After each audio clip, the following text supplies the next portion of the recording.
Yeremia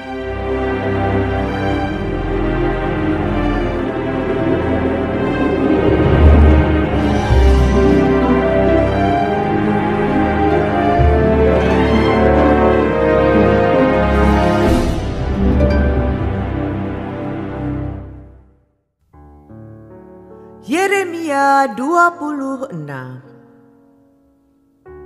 Yeremia mau dibunuh karena menubuatkan kemusnahan bait suci. Nabi Uria dihukum mati. Pada permulaan pemerintahan Yoyakim, anak Yosia, Raja Yehuda, datanglah firman ini dari Tuhan, bunyinya. Beginilah firman Tuhan.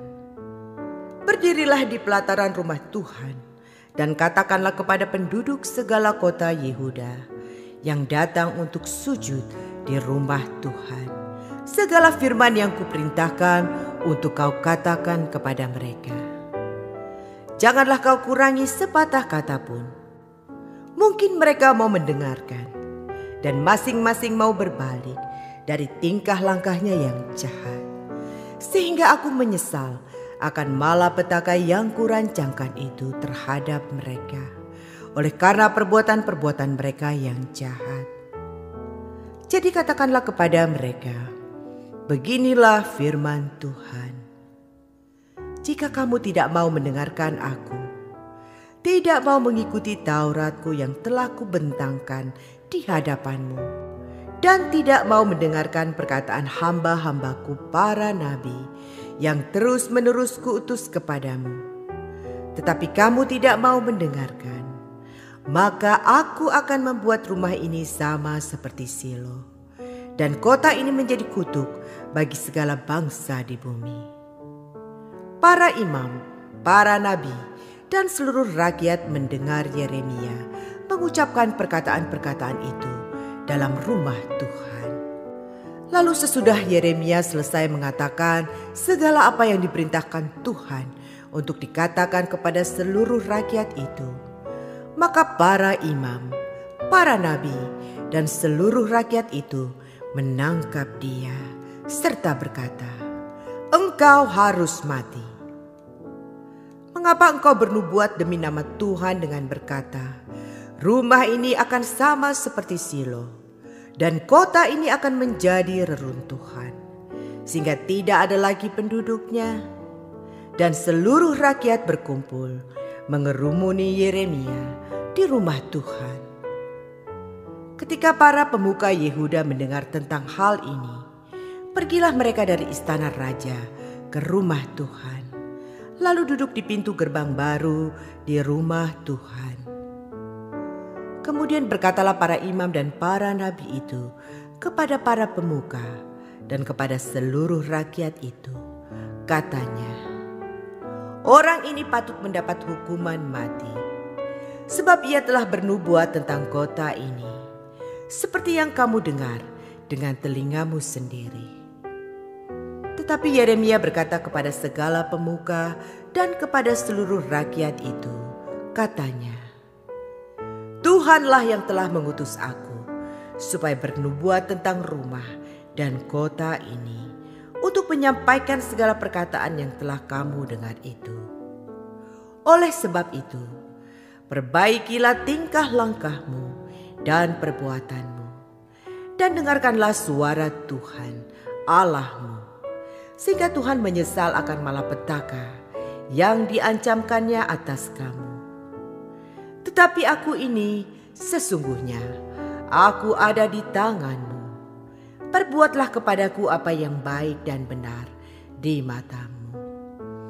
Hanya ketahuilah sungguh-sungguh bahwa jika kamu membunuh aku, maka kamu mendatangkan darah orang yang tak bersalah atas kamu dan atas kota ini dan penduduknya. Sebab Tuhan benar-benar mengutus aku kepadamu untuk menyampaikan segala perkataan ini kepadamu.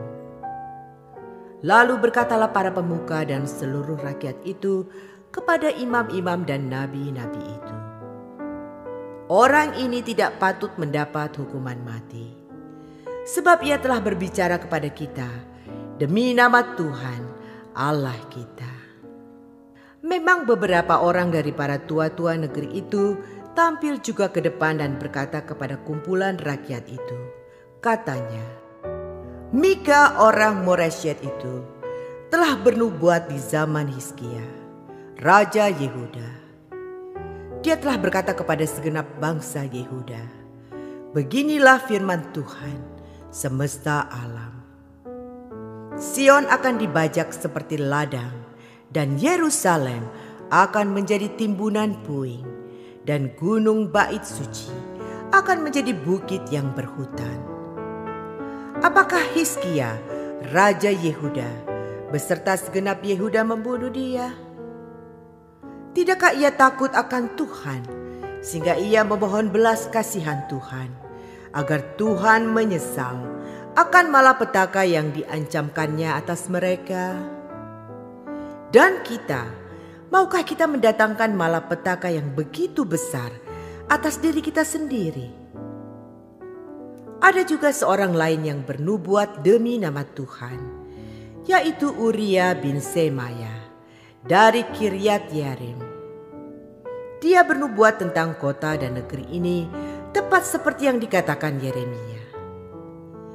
Ketika Raja Yoyakim bersama-sama dengan segenap perwiranya dan semua pemuka mendengar perkataan orang itu, maka raja pun mencari ikhtiar untuk membunuhnya.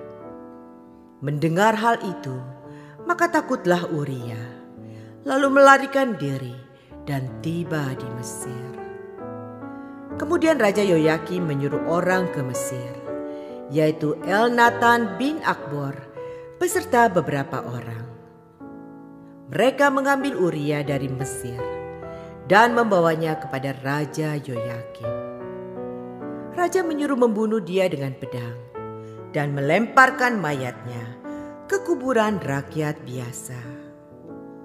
Tetapi Yeremia dilindungi oleh Ahikam bin Safan, sehingga ia tidak diserahkan ke dalam tangan rakyat untuk dibunuh.